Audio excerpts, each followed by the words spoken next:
두루마리를 여시는 어린 양이라는 제목으로 말씀을 묵상하도록 하겠습니다. 자, 오늘 1절에 보니까 보좌에 앉으신 하나님의 오른손에 있는 두루마리가 나옵니다. 그리고 그 두루마리가 이제 책이죠. 옛날에는 두루마리가 이제 책이 두루마리로 되어 있었기 때문에. 그런데 그 두루마리에 7인으로 봉해져 있었다, 이렇게 이야기를 합니다. 그 두루마리를 뭐냐 하면 이제 5장 다음에 6장부터 쭉 나오게 되지만 그 두루마리에 인이 하나씩, 7인인데 인이 하나씩 떨어질 때마다 이 땅에 이제 하나님의 심판이 이루어집니다. 그리고 그것은 그냥 단지 심판이 아니라 믿지 않는 사람들에게는 심판인데, 구원을 받아서 이미 예수 그리스도 안에서 구원받은 성도들에게는 심판이 있어야 이제 완전한 구원이 이루어지기 때문에 또 구원의 이루어짐입니다. 그러니까 이 두루마리는 뭐냐면 심판과 하나님의 구원에 관한 그 계획이 담겨져 있습니다. 그런데 이제 봉인이 되어 있다라고 하는 것은 아무나 볼 수 없다라는 거죠. 펼쳐질 수가 없습니다. 그래서 2절과 3절에는 이제 누가 그 인을 떼기 합당하냐, 이런 질문을 하는데 아무도 그 인을 떼기에 합당한 자가 없다, 이렇게 이야기를 합니다.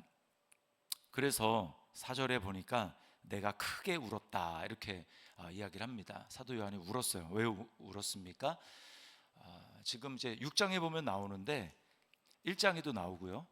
사도 요한은 어떤 사람이냐면 나는 나라와 또 참음에 동참하는 자다, 나라와 환난과 참음에 동참하는 자다, 이렇게 이야기를 하거든요. 그러니까 하나님 나라에 참여하고 또 그 나라를 얻기 위해서는 환난을 당해야 되는데 환난에도 내가 참여하고, 근데 지금은 내가 인내하고 있다라고 하는 거예요. 그러니까 지금 박해와 고난과 이런 지금 로마의 압제 가운데 그러면서도 신앙을 지켜가기 위해서 지금 인내하고 있잖아요. 그 인내하려면 끝이 있어야 되지 않습니까? 그러면 빨리 이게 하나님의 심판이 이루어지고 또 하나님의 구원이 이루어져서 빨리 이제 하나님의 그 구원의 온전한 구원이 이루어져야 되잖아요. 그래서 6장에도 보면 이미 목배임을 당하고 순교한 그런 사람들이 하나님께 대해서 막 기도하고 탄원합니다. 저의 이 억울함, 이 피를 갚아주지 아니하시기를 어느 때까지 하시겠습니까? 라고 하면서 빨리 이제 내가 예수님을 믿음으로 말미암아 복음 때문에 당한 이 어려움, 그 다음 피 흘림, 이걸 갚아달라고 하나님 앞에 그렇게 부르짖고 있는데, 똑같은 입장계 요한도 지금 똑같은 입장에서 눈물을 흘리고 있는 겁니다. 빨리 이게 실행이 돼야 하나님의 구원이 완성될 텐데 지금 그러지 못하고 있는 것 때문에 지금 이제 눈물을 흘리고 있는 거죠. 자, 그런데 5절에 보면 장로 중에 한 사람이 나와서 울지 말라, 이렇게 얘기를 합니다. 유대 지파의 사자 다윗의 뿌리가 이겼으니 그 두루마리와 그 7인을 떼시리라. 결국 이 유대 지파의 사자 다윗의 뿌리, 이게 바로 우리가 잘 아는 예수 그리스도를 말합니다. 예수님이 바로 그 인을 떼실 것이다. 보좌에 앉으신 하나님 아버지에게서 그 두루마리를 취하셔서 거기에 붙어있는 7인을 하나씩 떼셔서 심판과 그리고 구원을 이루어 가실 것이다, 이렇게 이야기를 하는 거죠.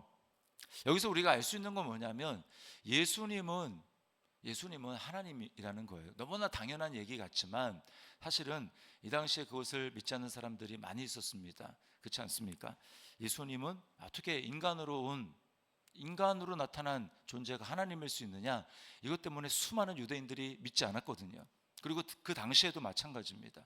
믿지 않는 사람들이 많이 있어요. 그리고 그 당시에 이제 삼위일체 논쟁 그 이후로 되면서 예수가 하나님이다, 하나님이 아니다, 성령이 하나님이다, 하나님이 아니다, 이런 거 가지고 계속해서 이제 이단이 나오고 그랬거든요.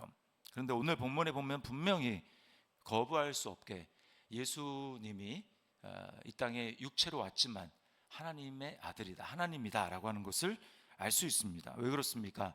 7인을 떼고 그 두루마리를 여신다라는 건 뭐냐면 이거는 심판을 하신다라는 거죠. 심판. 그리고 하나님의 구원을 이제 이루어 가신다라고 하는 겁니다. 누가 심판을 할 수 있습니까? 의롭고 죄가 없는 존재만 심판을 할 수 있잖아요. 이거 지금 심판을 행하겠다? 하나님의 손에서 그걸 가져와서 심판을 행한다? 이거는 그 존재 자체가 바로 하나님이라는 것을 말해줍니다. 그리고 또 6절에 보면 한 어린 양이 서 있는데 7뿔과 7눈이 있으니 그 7눈이 바로 하나님의 7영이다 그랬습니다. 자, 7뿔은 뭐냐면 힘과 능력을 상징하는 겁니다. 그리고 7눈은 1장에도 나왔지만 온 땅에 보내심을 받은 하나님의 7영이다. 자, 이거는 이제 스가랴서 4장을 읽어보면 나오는데 거기에서 이 영을 이제 그 하나님과 동일시하고 있는 것을 보게 됩니다. 눈이. 그래서 이건 성령을 나타내는 것입니다. 그리고 7이라는 것은 완전하다라는 거예요. 완전한 하나님의 성령을 나타내는 것입니다. 자, 그리고 8절과 9절에 보면 네 생물과 24장로들이 그 어린 양 앞에 엎드렸다라고 얘기를 합니다. 엎드렸다. 그리고 11절에 보니까 많은 천사의 음성이 있는데 그 천사들도 찬양을 하고 있습니다. 누구에게? 이 어린 양에게 찬양을 해요. 13절에 보니까 하늘 위에와 땅 위에와 땅 아래와 바다 위에와 또 그 가운데 모든 피조물이, 이 세상에 존재하는 모든 피조물이 어떻게 합니까? 이르되 보좌에 앉으신 이와, 하나님이죠, 하나님 아버지, 보좌에 앉으신 이와 어린 양에게 찬송과 존귀와 영광과 권능을 세세토록 돌릴지어다. 지금 보좌에 앉으신 하나님과 어린 양이 지금 동급으로 취급받고 있습니다. 찬송과 영광과 존귀를 돌릴 수 있는 존재는 오직 하나님밖에 없는데 지금 보좌에 앉으신 하나님에게 그리고 또 어린 양에게 동등하게 그것을 모든 피조물들이 엎드려서 지금 경배하고 있다. 지금 찬양을 받으실 존재다. 이거는요 바로 예수 그리스도가 하나님이라는 것을 너무나 명확하게 우리에게 보여주고 있는 것입니다. 자, 그런데 이렇게 이제 아까 예수님을 뭐라고 했습니까?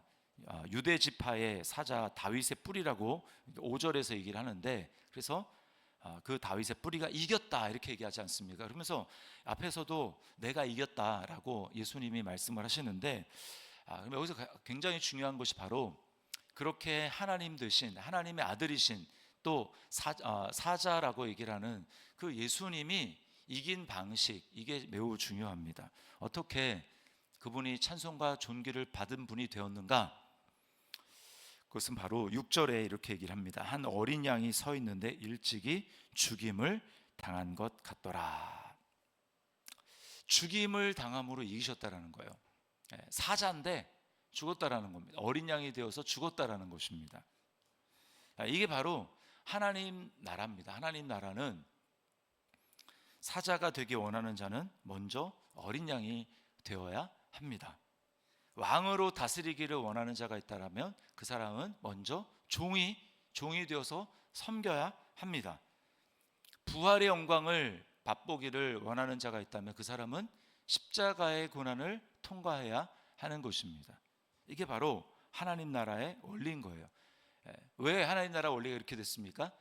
하나님 나라의 왕이신 그리스도가, 예수님이 그렇게 하셨기 때문에 이제 예수 그리스도 안에서 예수님에게 접붙여져서 예수 그리스도의 몸이 된 모든 성도들은 다 그렇게 살아가는 거죠. 그게 법입니다. 그게 하나님 나라의 질서고 원리입니다. 다른 법이 없어요.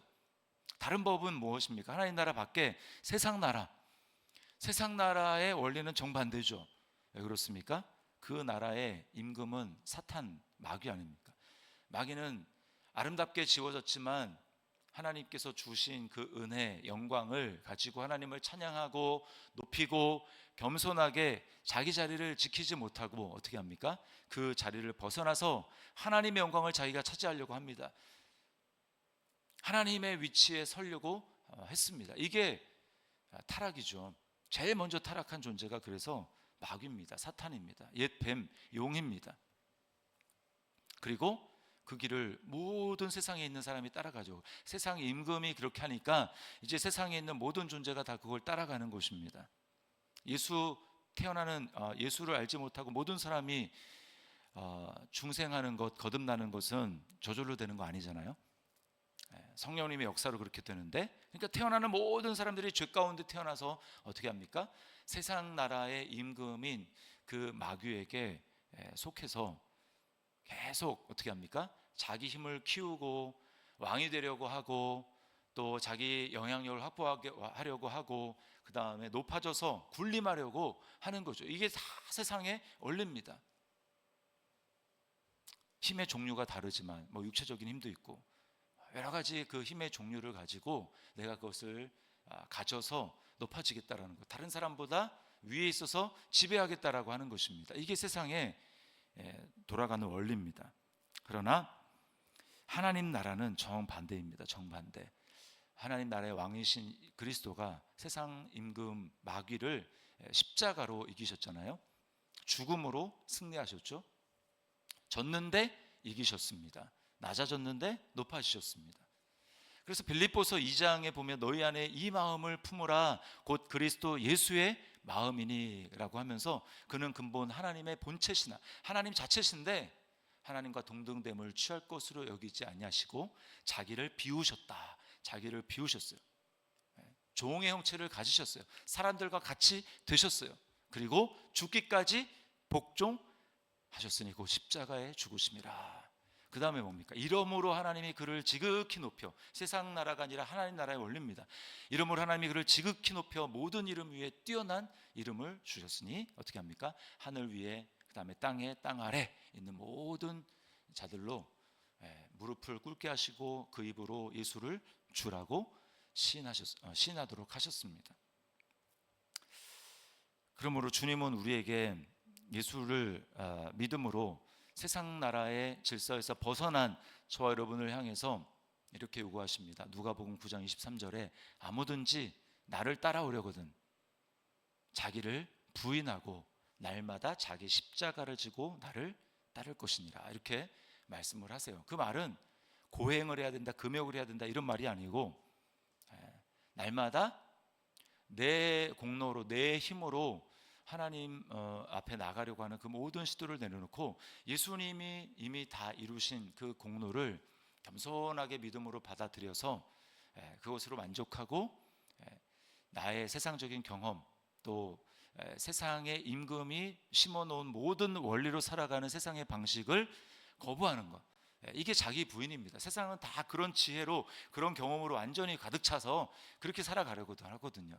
근데 정반대로 은혜로, 은혜에 대한 믿음으로 그렇게 살아가기를 취하는 것, 이것이 바로 예수님이 사셨던 방식이고 또 예수 그리스도 안에서 성도들이 살아가는 방식이라는 거예요.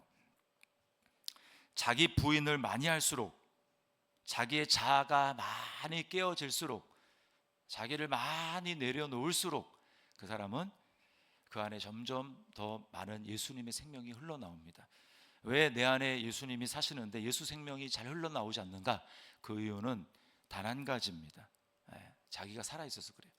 자기 생각, 자기 고집, 자기 감정, 이것을 포기하지 못하고 나 절대 그렇게 못한다 라고 얘기하는 그것 때문에 내 안에 예수의 생명이 나타나지 않는 것입니다. 그래서 바울은 매일 날마다 죽노라 그렇게 얘기를 하고요. 그리고 우리가 날마다 예수를 죽인 것에 나를 넘겨주면, 이렇게 얘기해요. 예수를 죽인 것 십자가죠. 거기에 나를 넘겨주는 것은 예수의 생명이 너희 가운데 나타나게 하려 함이라, 이렇게 이야기를 합니다. 예수 생명이 내 안에서 흘러나와서 내가 있는 곳에 하나님의 역사가 나타나고 하나님의 은혜가 나타나지 못하는 이유는 내가 세상의 방식으로 살려고 하기 때문에 그렇다는 거죠. 이것을 우리가 실천하는 방법은요, 멀리 산에 들어가 사는 게 아니고 공동체 안에서 형제를 위해서, 믿음의 형제, 믿음의 자매를 위해서 나를 깨트리는 삶을 사는 것입니다. 이것이 바로 세 계명이에요. 세 계명. 요한복음 13장 34, 35절에서 세 계명을 너에게 주노니 서로 사랑하라. 근데 그 사랑은 감상적인 사랑이 아닙니다. 나의 자존심을 무너뜨리는 삶이고요, 나의 감정을 무너뜨리는 삶입니다. 내가 너희를 사랑한 것 같이 너희도 서로 사랑하라, 이렇게 말씀을 하셨어요. 내가 너희를 사랑할 것 같이 십자가로 주님은 사랑을 보여주셨거든요. 그래서 요한 1서에서는 형제를 위해서, 그분이 우리를 위해서 목숨을 버리셨기 때문에 우리도 형제를 위해서 목숨을 버리는 것이 마땅하니라. 어떤 특별한 사람만 그렇게 하는 것이 아니라 모든 성도들을 향해서 이게 마땅하다. 실제로 죽을 일이 있으면 그렇게 죽어야 되겠지만 그것은 날마다 내 유익을, 나 자신을 먼저 생각하는 자기 이기적인 자기 사랑에서 벗어나서 형제를 위해서 나 자신을 내어주는 삶입니다. 그것이 바로 예수님을 따라가는 삶이라는 거예요. 오늘 두루마리를 여시는 그 어린 양이 어떻게 이기셨는지, 죽음을 통해서, 일찍이 죽음을 통해서 이기시고 승리하신 것처럼 이제 우리 또한 예수님 안에 있는 존재로 세상을 이기는, 또 나를 이기는, 죄를 이기는 유일한 방법은 다른 거 없습니다. 이미 십자가로 승리하신 그 주님처럼 날마다 십자가를 나에게 적용해서 나를 부인하는 것, 내 생각을 내려놓고 주님 말씀을 따라가고 그렇게 나아가는 것입니다. 그럴 때 우리를 통해서도 이기게 하시고 또 하나님 나라가 이 땅 가운데 나를 통해 오늘도 확장되고 펼쳐지게 될 줄 믿습니다. 오늘 그렇게 주님 앞에 믿음으로 살아가는 저와 여러분의 삶이 될 수 있기를 주님의 이름으로 축원합니다.